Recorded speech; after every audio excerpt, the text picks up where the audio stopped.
प्यारे बच्चों, last class में हम लोगों ने सोलेनॉइड के बारे में सीखा था।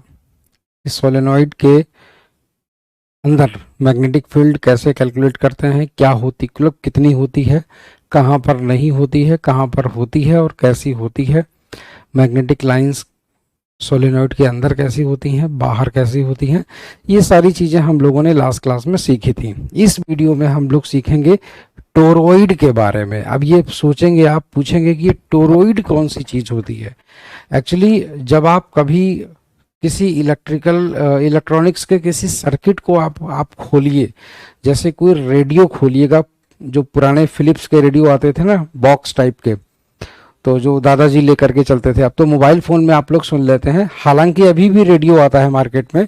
आप कभी भी रेडियो खोलें या कभी टीवी की दुकान पर चले जाएं जहाँ पर टेलीविज़न रिपेयर वगैरह होता है, तो वहाँ पर आप देखेंगे कि सर्किट में एक छल्ले नुमा आपको एक चीज़ दिखेगी जिसके ऊपर तार कॉपर का लिपटा रहता है, वही होता है टोरॉइड।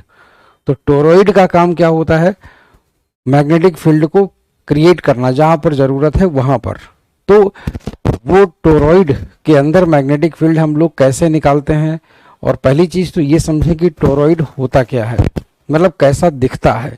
ठीक है, तो वो मैं आप लोगों को बता रहा हूँ। वैसे मैं जनरली स्लाइड्स लेकर के आता हूँ, बट अभी वो मैं नहीं ले पाया हूँ। ठीक है, तो कोई दिक्कत नहीं है, हम लोग इसको ऐसे ही सीख लेंगे टोरॉइड के बारे में। ठीक है, तो सभी के सभी लोग TOROID टोरॉइड, ठीक है ना। टोरॉइड के बारे में हम लोग सीखेंगे। देखिए, टोरॉइड में होता क्या है कि इस तरीके से एक छल्ला होता है, ये कह सकते हैं, और जिसकी बाउंड्री जो है ना, कॉन्सेंट्रिक सर्किल होते हैं एक तरीके से, ऐसे समझ लो। कॉन्सेंट्रिक का मतलब समकेंद्रीय वृत्त होते हैं। तो ठीक है, तो ऐसे करके आप समझिए, हाँ ऐसे करके, ठीक है। अच्छा, दूसरी चीज, इसमें ऐसे करके ये लिपटा रहता है, ठीक है ना, हाँ ऐसे ऐसे करके ये लिपटा रहता है इस तरीके से, ये होता है टोरॉइड। ये ऐसे ऐसे करके लिपटे रहते हैं, यूं यूं यूं यूं करके, ठीक है ना। हाँ, तो मैं इसको थोड़ा सा और ऐसे करके घुमा दूं।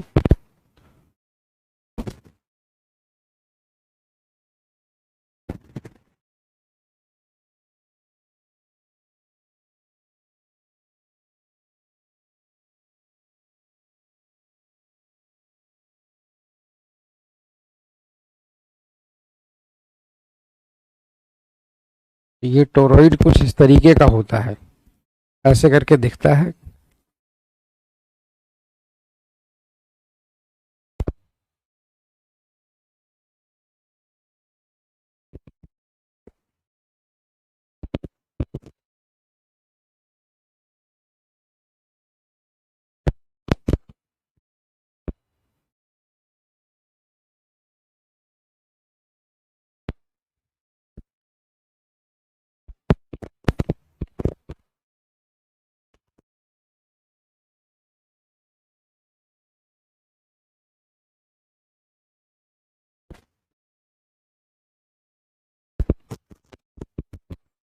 ये हो गया तुम्हारा टोरॉइड, इस तरीके से ऐसे करके कॉपर का वायर इसके ऊपर लिपटा होता है, मतलब कोई भी कंडक्टिंग वायर हम लोग लपेट सकते हैं ऐसे करके, ठीक है ना।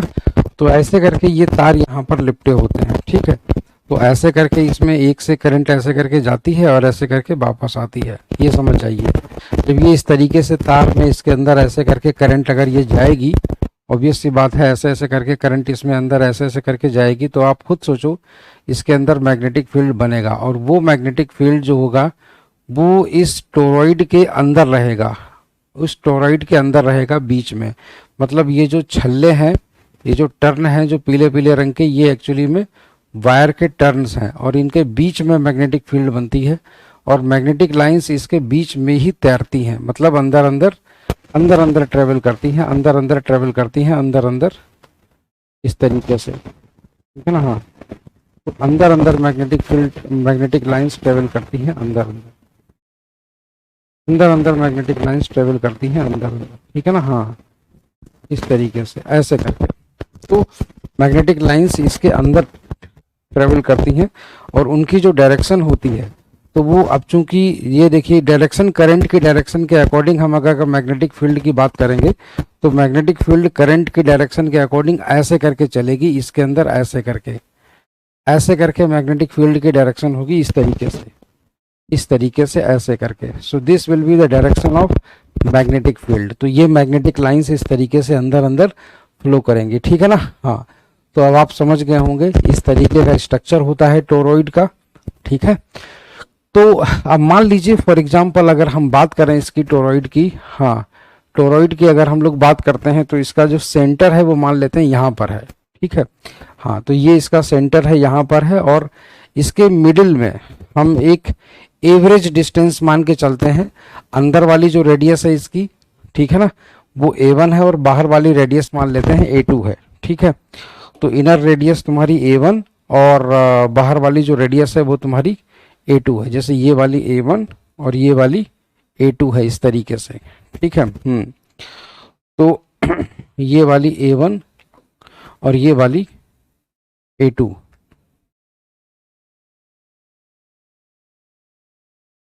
ये वाली A1 और ये वाली A2, आप समझिए इस चीज को, A1 और A2। तो इन दोनों का अगर हम मीन ले लेंगे, मीन, ठीक है, तो वो तुम्हारा आ जाएगा A बराबर, हाँ A बराबर A1 प्लस A2 अपॉन 2, ठीक है ना। हाँ, तो A बराबर A1 प्लस A2 बाई 2।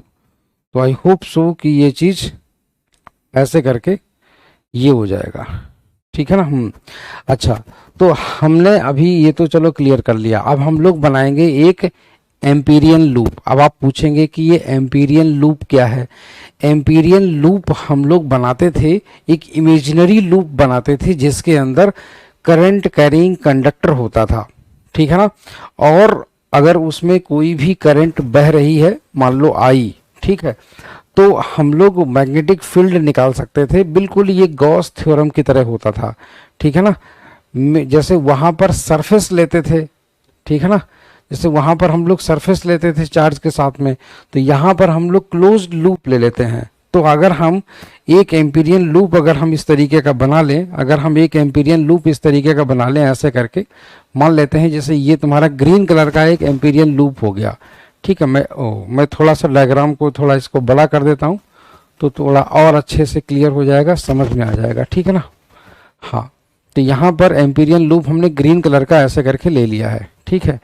इस एम्पीरियन लूप की मान लेते हैं जो रेडियस है वो तुम्हारी A है, ग्रीन कलर के ये एम्पीरियन लूप है, इसकी जो रेडियस A है। और मान लेते हैं कि इसके अगर रेडियस A है, ठीक है ना, और यहाँ पर जो नंबर ऑफ टर्न है वो पर यूनिट लेंथ में दिए हुए हैं।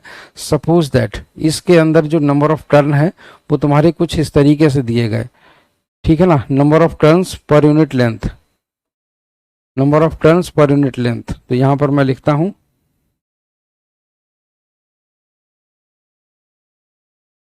Number of turns per unit length,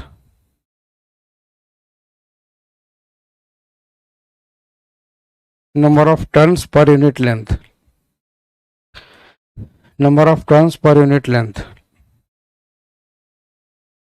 number of turns per unit length, ठीक है। So this is equal to n। ये है, मान लेते हैं कि पर यूनिट लेंथ इसमें नंबर ऑफ टर्न n है और इसकी जो टोटल लेंथ है एम्पीरियन लूप की, ठीक है ना, total length of Amperian loop, तो वो तुम्हारी कितनी हो जाएगी, टोटल लेंथ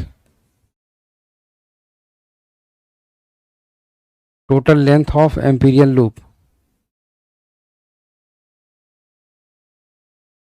तो वो तुम्हारी हो जाएगी कितनी, 2 पाई a। ये तो हो गया तुम्हारा, इसकी लेंथ हो गई टोटल, ठीक है ना, टोटल इसकी लेंथ इतनी हो गई। तो अब आप सोचिए कि इस लूप के अंदर कितने वायर हैं, इस लूप के अंदर कितने वायर हैं। तो इस लूप के अंदर कितने वायर हैं, 1 2 3 4 5 6 7 8 ऐसे करके हम लोग गिन लेंगे। मगर ज़रा सोचो हम लोग गिनेंगे तो बड़ी दिक्कत हो जाएगी। तो टोटल लेंथ तुम्हारी इतनी है 2 पाई a, और 1 मीटर में कितने टर्न है n, तो टोटल कितने टर्न हो गए, पूरी length into number of turn पर यूनिट लेंथ, ठीक है ना। तो यहाँ पर मैं लिखता हूँ number of turns, total number of turns, ठीक है ना। तो यहाँ पर हम लोगों को ये चीज़ पता चल गई, total number of turns, okay, total number of turns, total number of turns, then this will be equal to 2 pi a into n, okay. So 2 pi a into n, तो ये हो गया तुम्हारा टोटल नंबर ऑफ टर्न्स इसमें आ गए। अच्छा, एक turn में करंट फ्लो कर रही है आई, मान लेते हैं एक टर्न में करंट फ्लो कर रही है आई, सपोज दैट एक टर्न में आई करंट फ्लो कर रही है, ऐसे करके, ठीक है ना। हाँ, एक टर्न में आई करंट फ्लो कर रही है, तो जरा सोचिए कि टोटल करंट सभी को अगर ऐड कर दिया जाए, क्योंकि इस एम्पीरियल लूप के अंदर टोटल करंट कितनी है, आई आई आई आई आई इतनी। तो यहां पर मैं लिखता हूं total current, total enclosed current,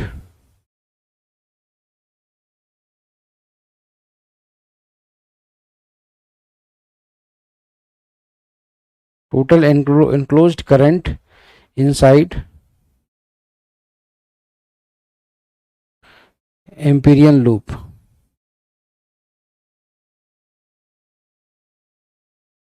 this is equal to what, 2 pi a n into I, okay.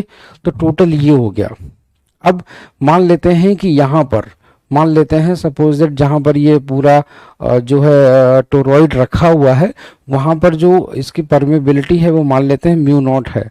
तो उस केस में अगर हम इसके बीच में मैग्नेटिक फील्ड की अगर हम लोग बात करें यहाँ पर, ठीक है ना, मैग्नेटिक फील्ड की अगर हम लोग बात करेंगे, तो यहाँ पर जो मैग्नेटिक फील्ड होगी वही निकल पाएगी। उसका रीजन है क्योंकि यहाँ पर मैग्नेटिक फील्ड और यहाँ पर मैग्नेटिक फील्ड टोटल जीरो होगी। रीजन, क्योंकि मैग्नेटिक फील्ड यहाँ पर ऐसे ऐसे ही करके बनेगी ही, इसमें देखो करंट ऐसे फ्लो कर रही है, तो ऐसे करके, तो सिर्फ इसी के अंदर अंदर मैग्नेटिक फील्ड की लाइंस घूमेंगी, इसके बाहर नहीं जाएंगी। हाँ, वो बात अलग है कि थोड़ी बहुत मैग्नेटिक लाइंस इसके बाहर भी मुंह मार देती हैं, मतलब कहने का बाहर थोड़ी सी आ जाती हैं, बट वो अंदर ही सिमट जाती हैं।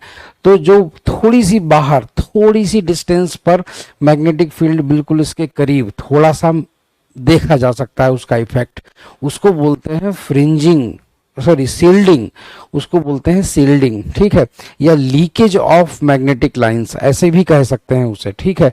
तो यहाँ पर हम लोग अगर देखें तो according to Ampere's circuital law,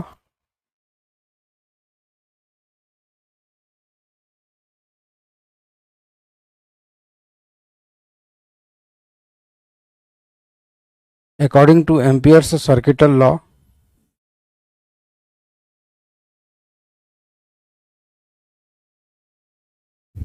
अगर हम एम्पियर्स सर्किटल लॉ के अगर हम लोग बारे में बात करें, एम्पियर्स सर्किटल लॉ के अगर हम लोग बारे में बात करें, तो हम लोग लिखेंगे मैग्नेटिक फील्ड बी इंटू, और ये तुम्हारा जो टोटल लेंथ है वो तुम्हारा कितना है, टोटल एम्पीरियन लूप की लेंथ कितनी हो जाएगी, 2 पाई ए, और टोटल तुम्हारी जो करंट यहाँ पर होती है वो होती है तुम्हारी कितनी, mu naught into I enclosed, I enclosed. तो यहाँ पर हम लोग लिखेंगे b into 2 pi A is equal to mu naught into, और यहाँ पर हम लोग लिखेंगे कितना, 2 pi A, 2 pi into A into n into I, okay. तो यहाँ पर हम लोग इस तरीके से लिखते हैं 2 पाई और ये, और 2 पाई ए, ये तुम्हारा कैंसिल हो गया। तो यहाँ पर अगर हम लोग देखें तो b बराबर तुम्हारा कितना आ गया, b बराबर, तो b बराबर तुम्हारा आ गया म्यू नॉट इंटू आई इंटू एन। तो यहाँ पर अगर आप देखें जरा ध्यान से, यहाँ पर आप देखें जरा ध्यान से, तो ये जो तुम्हारा मैग्नेटिक फील्ड होती है वो तुम्हारी नंबर ऑफ टर्न पे डिपेंड करती है, रेडियस पे डिपेंड नहीं करती है, ठीक है ना। तो नंबर ऑफ टर्न पे डिपेंड कर रही है, रेडियस पर डिपेंड नहीं कर रही है। यही है तुम्हारा magnetic field inside the toroid, ठीक है ना। ऑलवेज रिमेंबर, अगर यहाँ पर अगर हम लोग बात करें इन ये वाला जो P वाला रीजन है और ये तुम्हारा Q वाला रीजन है, ठीक है ना। तो magnetic field in P region, region का मतलब क्षेत्र, magnetic field in Q region will be zero, ठीक है ना। तो ऑलवेज रिमेंबर दिस थिंग, तो इस चीज को हमेशा आप लोग याद रखिएगा। So this is very important thing, okay. तो यहाँ पर मैं लिखता हूँ मैग्नेटिक फील्ड या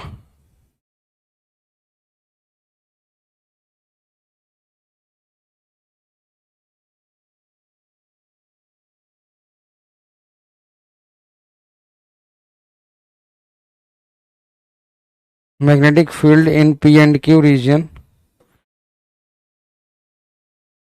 magnetic field in P and Q reason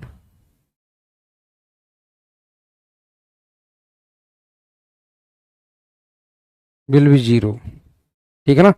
तो P और Q वाले रीजन में मैग्नेटिक फील्ड तुम्हारी हमेशा जीरो होगी। आई होप सो कि ये चीज़ आप लोगों को क्लियर हो गई होगी।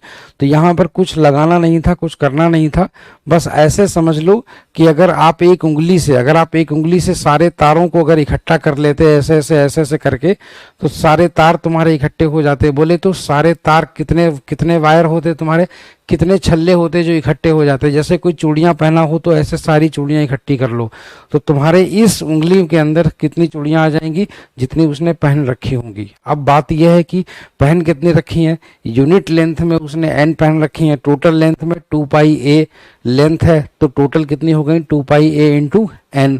तो अगर एक चूड़ी में I करंट बह रही है तो n चूड़ियों में कितनी करंट बहेगी, मतलब 2 पाई a इंटू n चूड़ियों में कितनी करंट बहेगी, तो 2 पाई a into n into I।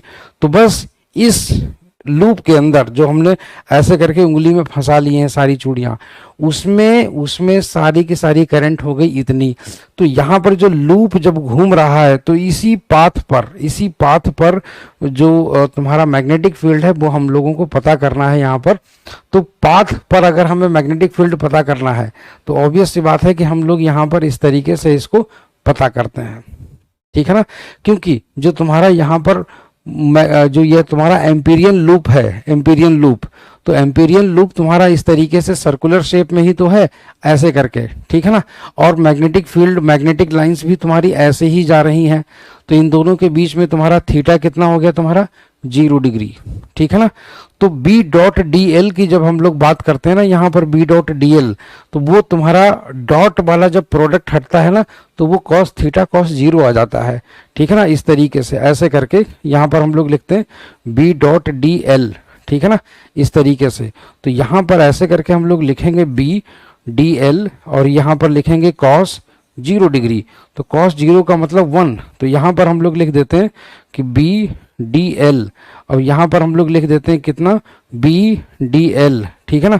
अच्छा, ये पूरा लूप था, तो यहाँ पर लूप, तो ऑब्वियस सी बात है तुम्हारा B इंटू डी एल। अब ये पूरा का पूरा डी एल मतलब लंबाई डिफरेंस ये वाली, तो ये तुम्हारी हो जाती है कितनी, 2 पाई इंटू ए। ये चीज़ यहाँ से निकल करके आती थी, तो आपको कोई कन्फ्यूजन ना हो, ये चीज़ मैंने बता दी। तो एम्पीरियल लूप और साथ में मैग्नेटिक फील्ड, इन दोनों के बीच की जो डायरेक्शन है, मतलब सेम डायरेक्शन में रहेंगे, टेंजेंशियली ही तुम्हारे रहेगा मैग्नेटिक फील्ड। इस एम्पीरियल लूप के बिल्कुल टेंजेंशियली बनेगी, स्पर्श रेखीय। तो यहाँ पर हम लोग ऐसे करके इसको कर देते हैं। आई होप सो कि ये चीज़ आप लोगों को क्लियर हो गई होगी, ठीक है ना। तो ऐसे करके ये चीज़ निकल करके आती है, इसको फटाक से आप लोग नोट कर लीजिए। चलिए, तो ये हो गया तुम्हारा, ठीक है। इसके बाद में हम लोग सीखेंगे 2 पैरेलल करंट कैरिंग कंडक्टर्स अगर रखे होते हैं कहीं पर, तो उनके बीच में एक फोर्स लगता है। कैसा फोर्स लगता है, कितना फोर्स लगता है, ये चीज़ हम लोग कैलकुलेट करेंगे, ठीक है ना। तो ये चीज़ हम लोग कैलकुलेट करेंगे। चलिए, तो आप लोग पहले तो ये चीज़ कैलकुलेट कर लीजिए ऐसे करके, ठीक है ना। ठीक है, चलिए, तो ये हो गया तुम्हारा, ये टोरॉइड का कॉन्सेप्ट है, ठीक है। चलिए, तो देखिएगा, force acting between 2 current carrying conductors, ठीक है। हाँ, force acting between 2 current carrying conductors, but उसके पहले मैं आप लोगों को एक चीज़ बताना चाहूँगा कि अगर कोई करंट कैरिंग कंडक्टर है, कोई भी करंट कैरिंग कंडक्टर है, और अगर मान लीजिए कि हम उसको अगर किसी मैग्नेटिक फील्ड में रख दें तो उस करंट कैरिंग कंडक्टर पर एक फोर्स लगने लगता है। अगर कोई भी धारावाही चालक किसी मैग्नेटिक फील्ड में किसी एंगल पर रख दिया जाए, किसी भी एंगल पर, तो उस पर एक फोर्स लगता है। क्यों लगता है, जरा सोचने वाली बात है। सोचिए, मैं आप लोगों को एक चीज बता चुका हूं कि अगर कभी भी कोई भी चार्ज, अगर किसी मैग्नेटिक फील्ड में अगर वो एंट्री करता है, ठीक है ना, हाँ, कभी भी कोई भी चार्ज अगर किसी भी मैग्नेटिक फील्ड में अगर वो एंट्री करता है इस तरीके से, कभी भी कोई भी चार्ज अगर वो मैग्नेटिक फील्ड में एंट्री करता है, सपोज दैट ये चार्ज है तुम्हारा Q और ये तुम्हारा मैग्नेटिक फील्ड है B, सपोज दैट मान लीजिए कि ये इस तरीके से कुछ एंगल थीटा पर बनाते हुए ऐसे करके एंट्री कर रहा है v वेलोसिटी से, ठीक है ना, हाँ, v वेलोसिटी से। और सपोज दैट हमने तुमसे ये कहा कि मैग्नेटिक फील्ड वेलोसिटी b और मैग्नेटिक फील्ड b में कुछ एंगल है, सपोज दैट। अभी तो तुम्हें यहाँ पर एंगल ऐसे करके समझ में नहीं आएगा, ठीक है, तुम्हें ऐसा लगेगा जैसे मैग्नेटिक फील्ड और वेलोसिटी के बीच की डायरेक्शन 90 डिग्री है। ऐसे करके तुम्हारी मैग्नेटिक फील्ड है, बट ऐसे करके वेलोसिटी जा रही है, ठीक है। हम ऐसे करके भी ले सकते हैं, तो कोई दिक्कत वाली बात नहीं है, ठीक है। चलिए, तो यहाँ पर जब कभी भी कोई भी चार्ज अगर मूव कर रहा है किसी मैग्नेटिक फील्ड में, अगर वो एंट्री करता है तो ऑब्वियस सी बात है उस पर एक फोर्स लगता था। हम लोग जानते थे कि फोर्स लगता था तुम्हारा F बराबर क्यू वी इंटू बी, ठीक है ना, क्यू वी इंटू बी, ये तुम्हारा फोर्स लगता था। साथ में साइन थीटा भी हो जाता था, साइन थीटा मल्टीप्लाई में इसलिए हो जाता था क्योंकि वेलोसिटी बी और बी के बीच में थोड़ा बहुत एंगल अगर बनता था तो उसी का साइन ले लेते थे, ठीक है ना, तो फोर्स का कंपोनेंट निकल करके आता था। वैसे ही जब कभी भी किसी भी कंडक्टर में कोई चार्ज फ्लो करता है, करंट तो तभी बहती है ना जब कोई चार्ज फ्लो करता है तार में, तो जब कभी भी किसी भी कंडक्टर में अगर कोई चार्ज फ्लो करेगा, जब कभी भी किसी भी कंडक्टर में कोई चार्ज फ्लो करेगा, तो ऑब्वियस सी बात है कि वो कंडक्टर अगर जहां मैग्नेटिक फील्ड में रखा जाएगा तो हर एक चार्ज पर फोर्स लगेगा। और वो चार्ज होता कौन है, जो कंडक्टर जब करंट फ्लो करवा रहा होता है अपने अंदर से, फ्री इलेक्ट्रॉन्स होते हैं। मेटालिक कंडक्टर जो होता है धातु का, अगर वो किसी मैग्नेटिक फील्ड में रखा जाएगा तो ऑब्वियस सी बात है उसमें जो इलेक्ट्रॉन फ्लो हो रहे हैं, इलेक्ट्रॉन जो बह रहे हैं, उन्हीं इलेक्ट्रॉनों पर फोर्स लगेगा, ठीक है ना। तो मान लेते हैं इस तरीके की, अगर कोई भी कंडक्टर अगर मैग्नेटिक फील्ड से थीटा एंगल बनाते हुए रखा हुआ है, सपोज दैट कुछ इस तरीके से ऐसे करके, हाँ, मान लेते हैं ऐसे करके ये तुम्हारा कोई कंडक्टर है, सपोज दैट मान लेते हैं ये कोई ऐसे करके कंडक्टर है और इसके अंदर ऐसे करके कोई इलेक्ट्रॉन जा रहा है, ठीक है ना, हाँ, मान लेते हैं ऐसे करके कोई कंडक्टर है, ऐसे ऐसे ऐसे ऐसे ऐसे ऐसे ऐसे करके, ठीक है ना, हाँ, मान लेते हैं कोई इस तरीके से अगर कोई कंडक्टर ऐसे करके जा रहा है, सॉरी, इलेक्ट्रॉन अगर कोई इस तरीके से जा रहा है ऐसे करके, ठीक है ना, और मान लेते हैं कि मैग्नेटिक फील्ड की जो डायरेक्शन है वो तुम्हारी कुछ इस तरीके से है ऐसे करके, ठीक है। So this is the direction of magnetic field, suppose that ये तुम्हारी मैग्नेटिक फील्ड की डायरेक्शन है, ठीक है। और इनके बीच में सपोज दैट एंगल है तुम्हारा थीटा, ठीक है, इनके बीच में तुम्हारा एंगल है सपोज दैट थीटा, ऐसे ऐसे करके, ठीक है, हाँ, इनके बीच में एंगल है तुम्हारा थीटा। तो ऑब्वियस सी बात है इस इलेक्ट्रॉन पर थोड़ा बहुत फोर्स लगेगा, तो इस पर मान लेते हैं कि जैसे कुछ फोर्स मान लीजिए लगता है F बराबर q v B sine theta, ठीक है। तो हम लोग जानते हैं कि ये कंडक्टर जो रखा हुआ है, ऑब्वियस सी बात है अगर इसमें चार्ज इस तरफ फ्लो कर रहा है, इलेक्ट्रॉन इस तरफ जा रहा है, तो करंट तुम्हारी अपोजिट में फ्लो कर रही होगी। खैर, तो हम लोग यहाँ से इस वाले एक इलेक्ट्रॉन पर निकलने वाला चार्ज हम लोग निकालते हैं, मतलब कैलकुलेट करते हैं। तो एक इलेक्ट्रॉन पर लगने वाला चार्ज होगा तुम्हारा F E, so that will be equal to, मान लेते हैं q into v into B into sine theta, इतना फोर्स इस पर लग रहा है। हम लोग जान रहे हैं कि इस पर चार्ज कितना होता है, F बराबर, सॉरी, ये तुम्हारा हो जाएगा, चार्ज होता है इसका E इंटू वी। अच्छा, दूसरी चीज क्या है, जब कभी भी कोई भी इलेक्ट्रॉन किसी कंडक्टर में फ्लो कर रहा होता है तो वो ड्रिफ्ट वेलोसिटी से फ्लो कर रहा होता है। कौन सी वेलोसिटी से? ड्रिफ्ट वेलोसिटी से, जिसे हम लोग बोलते हैं अनुगमन वेग। ठीक है ना? अच्छा, और मैग्नेटिक फील्ड तुम्हारी बी हो गई और ये तुम्हारा साइन थीटा हो गया। चलिए ठीक है। अच्छा, मान लेते हैं कि ये जो कंडक्टर है इसका क्रॉस सेक्शनल एरिया, ठीक है ना, हाँ, मान लेते हैं इसका जो क्रॉस सेक्शनल एरिया है वो तुम्हारा ए है। ठीक है ना? और जो लेंथ है इसकी वो मान लेते हैं तुम्हारी एल है। कंडक्टर की जो लेंथ है वो तुम्हारी मान लेते हैं, लेंथ इसकी दे रखी है एल। ठीक है ना? हाँ, एल इसकी लेंथ दे रखी है। तो लेंथ एल है, क्रॉस सेक्शनल एरिया इसका ए दे रखा है, और इसके अंदर फ्री इलेक्ट्रॉन्स की संख्या कितनी है? तो number of free electrons per unit volume हम लोग लिखते हैं number of free electrons, number of free electrons per unit volume, number of free electrons per unit volume. ठीक है? हाँ, number of free electrons per unit volume, this is equal to n मान लेते हैं। अब आप सोचो इसका टोटल वॉल्यूम कितना होगा इस तार का? टोटल वॉल्यूम हो जाएगा तुम्हारा cross sectional area into L. तो यहां पर हम लोग लिखेंगे total volume of wire,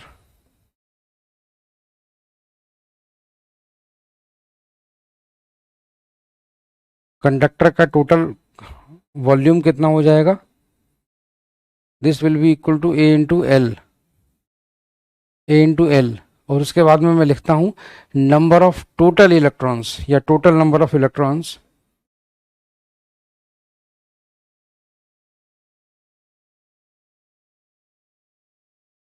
total number of electrons, this will be equal to n into A into L. ठीक है ना? तो ये तुम्हारा n into A into L आ गया। चलिए, अगर हम तुमसे ये पूछें कि ये सारे के सारे इलेक्ट्रॉन अगर बह रहे होंगे तो जरा सोचो कि टोटल चार्ज, टोटल फोर्स कितना लगेगा। ठीक है ना? तो टोटल फोर्स कितना लगेगा तुम्हारा? ठीक है ना? हाँ, टोटल मैग्नेटिक फोर्स कितना लगेगा? Total force, so this will be equal to force on one electron into total number of electrons. तो यहां पर लिखता हूं force on one electron, one electron into number of electrons,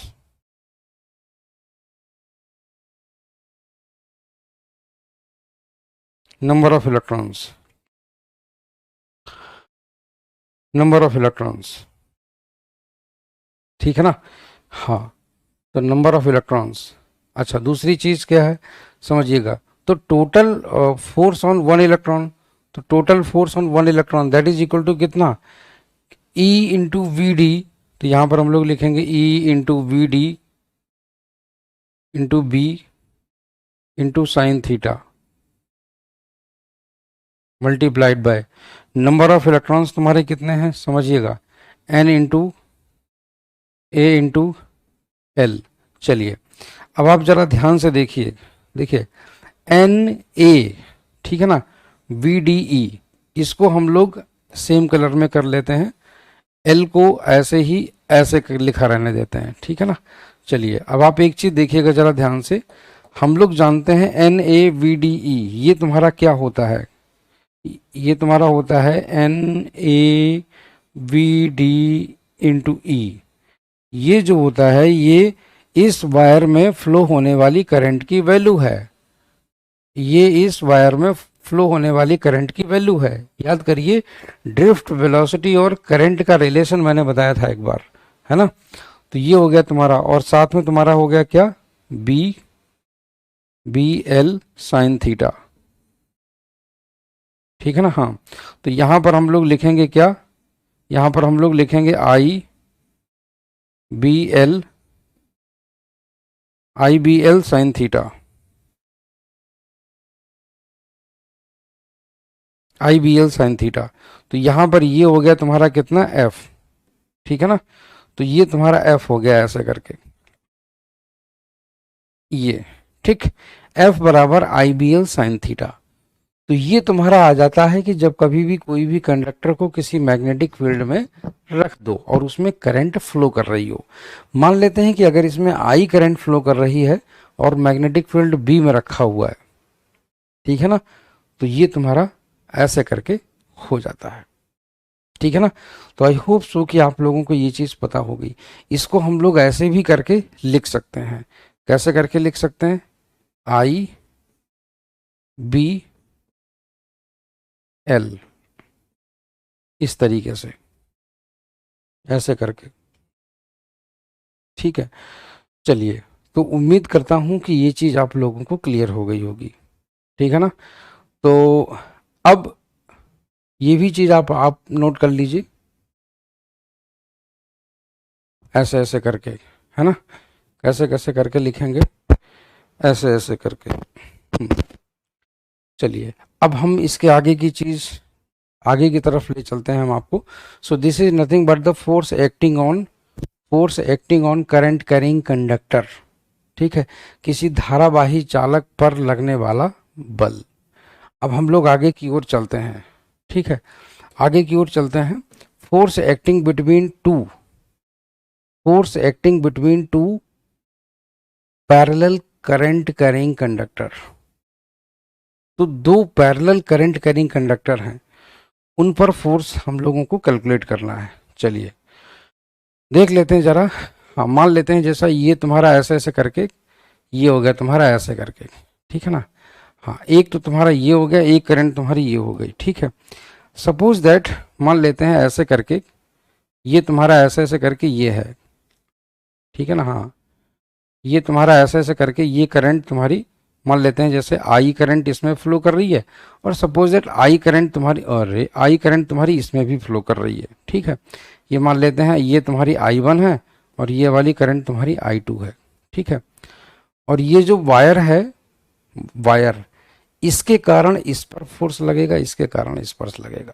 अच्छा, इसमें करंट फ्लो कर रही है, ये चीज़ हमें पता है, और इसमें करंट जो फ्लो कर रही है, इसमें जो करंट फ्लो कर रही है इसके कारण इस पर मैग्नेटिक फील्ड यहाँ पर जनरेट होगा, ठीक है ना। हाँ, तो यहाँ पर मैग्नेटिक फील्ड जो जनरेट होगा, जहाँ पर ये वायर रखा हुआ है, हम लोग क्या करते हैं यहाँ पर मैग्नेटिक फील्ड की वैल्यू कैलकुलेट कर लेते हैं, ठीक है। मान लेते हैं कि यहाँ पर जो मैग्नेटिक फील्ड है वो तुम्हारी हमने मान लीजिए ऐसे करके निकाली B1, ठीक है ना। अच्छा, ठीक है, तो एक सेकेंड, हाँ, इसके कारण मैग्नेटिक फील्ड B1 हमने यहाँ पर ऐसे करके निकाल ली। तो इस वाले वायर के कारण तुम्हारी जो मैग्नेटिक फील्ड यहाँ पर B1 निकाली है, वो B1 की तुम्हारी वैल्यू कितनी आएगी जरा देखते हैं। तो यहाँ पर हम लोग लिखेंगे B1, so this will be equal to mu naught upon 2 pi into I1 upon R। अगर इनके बीच की जो डिस्टेंस R ले ली जाए, तारों के बीच की डिस्टेंस अगर R ले ली जाए, तो हम लोग कुछ इस तरीके से ऐसे करके लिखते हैं, ऐसे करके, ठीक है ना। हाँ, कि I1 अपॉन R, ठीक है। हाँ, I1 अपॉन R। तो अब आप ये सोचिए ऐसे करके I1 अपॉन R। चलिए, ये हो गया। अब मान लीजिए यहाँ पर ये जो कंडक्टर रखा हुआ है, ये ऐसे करके है, ऐसे करके, ठीक है। और मैग्नेटिक फील्ड ऐसे करके है, अंदर की ओर जा रही बोर्ड पे। क्यों? क्योंकि यहाँ पर जो वायर है ना, तो इसकी चारों ओर ऐसे करके मैग्नेटिक लाइंस बनेगी छल्ले की नुमा। तो यहाँ से मैग्नेटिक लाइंस अंदर जा रही होंगी, तो अंदर जा रही हैं और ये करंट इसमें ऊपर जा रही है। तो इन दोनों के बीच का एंगल कितना हुआ? 90 डिग्री, ठीक है ना। तो यहाँ पर मैग्नेटिक फील्ड और करंट, इन दोनों के बीच की जो डायरेक्शन है, एक तरीके से इसकी मान लेते हैं कि अगर इसकी L लंबाई पर, सपोज दैट अगर हम इसकी बात करें, थोड़ी सी लंबाई अगर हम इसकी ले लें L, सपोज दैट इसकी L लंबाई पर लगने वाला फोर्स अगर हम लोग निकाल लें इसके L लंबाई पर, ठीक है। तो अगर हम इसकी L लंबाई पर इसके कारण लगने वाला अगर फोर्स निकालते हैं, जो कि इस तरफ अट्रैक्शन फोर्स होगा, ठीक है। तो यहाँ पर हम लोग निकालेंगे फोर्स F बराबर, तो यहाँ पर हम लोग लिखेंगे B1 इंटू L, ठीक है ना। हाँ, और ये तुम्हारा हो जाएगा कितना? I2, और यहाँ पर तुम्हारा जो कंडक्टर की लंबाई है और साथ में जो एंगल है वो तुम्हारा कितना है 90 डिग्री। तो यहाँ पर हम लोग लिखेंगे F बराबर बी, F बराबर बी। अब आप सोचिए बी, हाँ अब आप सोचिए कि बी की जो वैल्यू है वो तुम्हारी क्या हो जाएगी।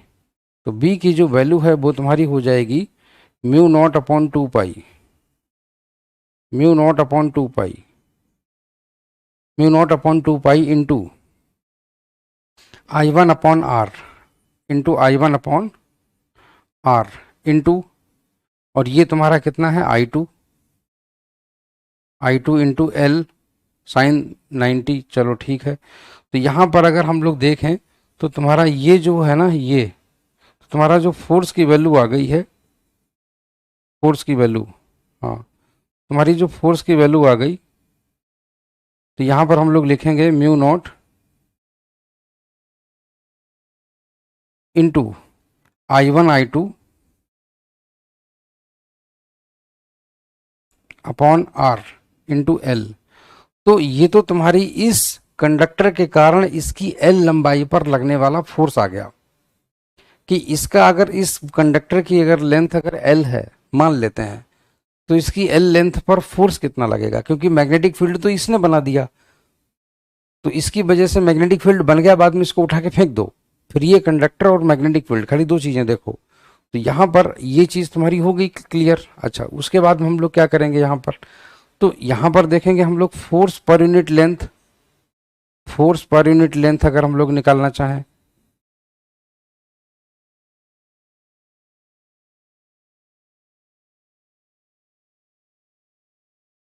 फोर्स पर यूनिट लेंथ इसका मतलब एफ अपॉन एल। तो ये तुम्हारा हो जाएगा F upon L.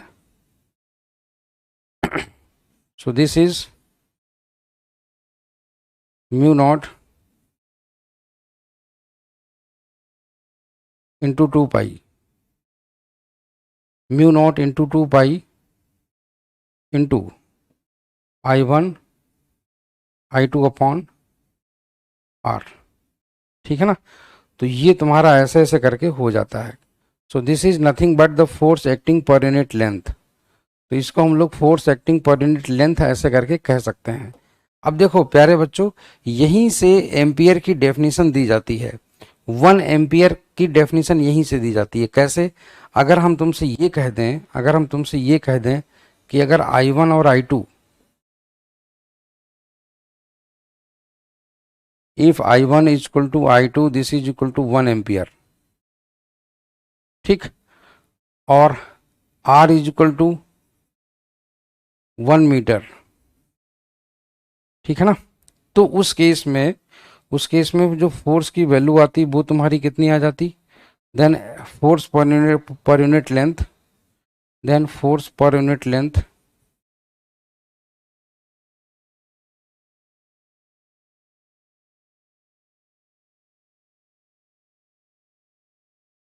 Force per unit length वो तुम्हारा हो जाता कितना, mu naught upon 2 pi, and this is equal to 2 into 10 to the power -7।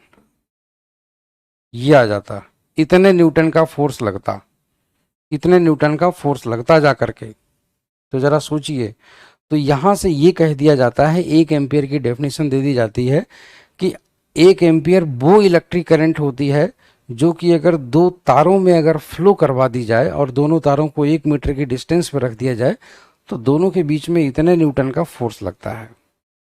ठीक है ना। तो ये होता है तुम्हारा फोर्स पर यूनिट लेंथ।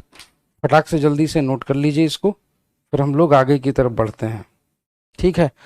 तो ये तुम्हारा हो गया force acting, force acting on force. हाँ पहली चीज तो ये मैं बता दूं कि दो कंडक्टर्स जब सेम डायरेक्शन में होते हैं तो उनके बीच में कैसा फोर्स लगता है, ये चीज़ अभी मैं आप लोगों को बताता हूँ। ठीक है, चलिए देखिएगा ज़रा ध्यान से, जैसे मैं आप लोगों को ये चीज़ क्लियर कर दूँ कि कोई कन्फ्यूजन ना रहे।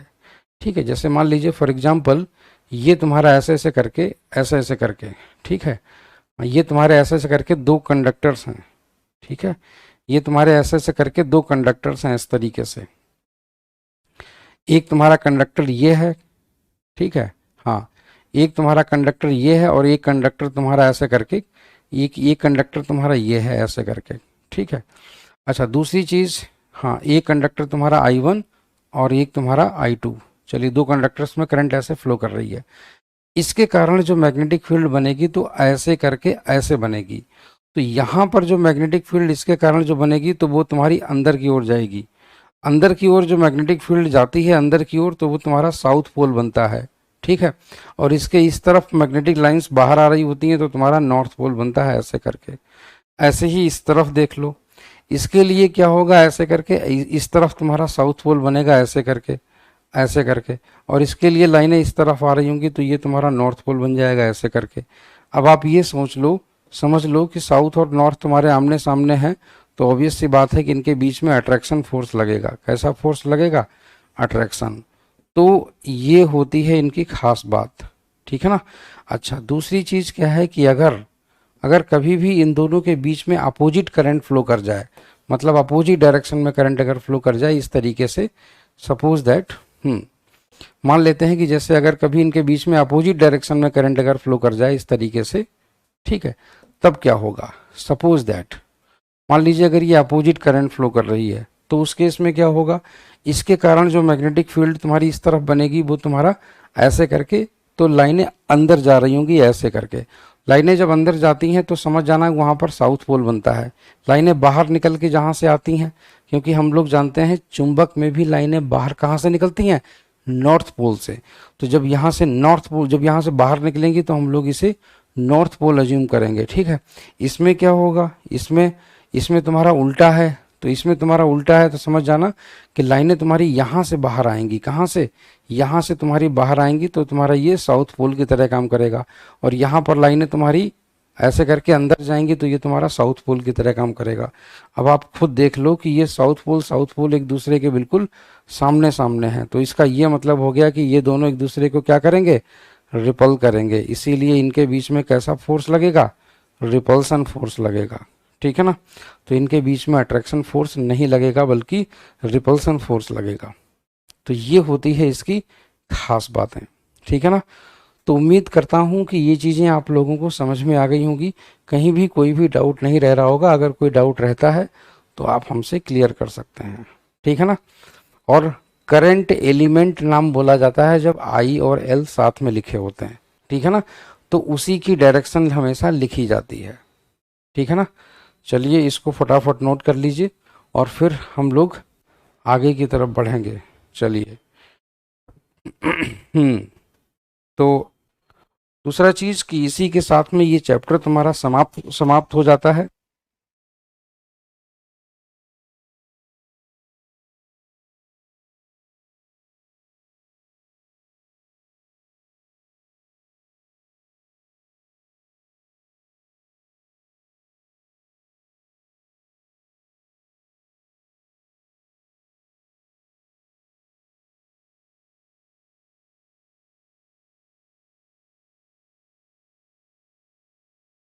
तो यहाँ से हम लोगों को एक चीज़ क्लियर हो जाती है कि जो तुम्हारे जो सेम डायरेक्शन के जो करंट कैरिंग कंडक्टर होते हैं उनमें अट्रैक्शन फोर्स, और जो अपोजिट के होते हैं उनमें रिपल्सन फोर्स लगता है, ठीक है ना। अच्छा, दूसरी चीज़ ये जो मैंने अभी बताया, ठीक है ना, तो ये भी आप लोगों को याद रखना है कि एक कंडक्टर के कारण पर यूनिट लेंथ फोर्स कितना लगता है। तो यहाँ पर ये चीज़, इसकी यूनिट लिख दीजिए न्यूटन पर मीटर, ठीक है ना। चलिए आगे की ओर हम लोग आते हैं यहाँ पर।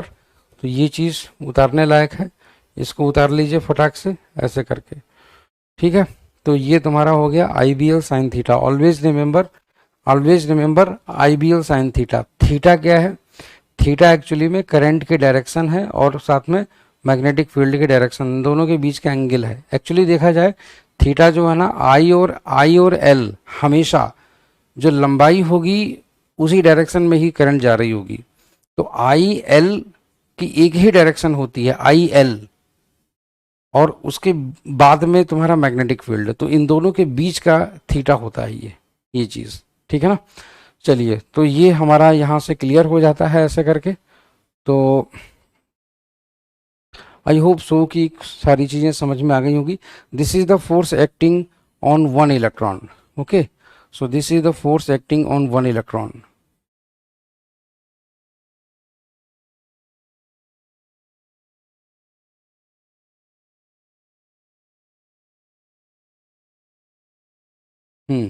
Force acting on one electron. ठीक है, चलिए, तो ये तुम्हारा आज का सेशन रहा। उम्मीद करता हूँ कि सभी लोगों को समझ में आया होगा। तो यहीं पर ये जो चैप्टर है तुम्हारा मूविंग चार्ज एंड मैग्नेटिज्म, ये आज यहीं पर फिनिश होता है। इसके बाद हम लोग अगला चैप्टर शुरू करेंगे, और हाँ, इसके अलावा हम लोग कुछ क्वेश्चंस भी करेंगे। ठीक है, तो क्वेश्चंस जो हम लोग करेंगे तो वो साथ साथ में चलते रहेंगे बीच बीच में। ठीक है, चलिए फिर आज के लिए इतना ही रखते हैं। Thank you so much, bye bye, take care.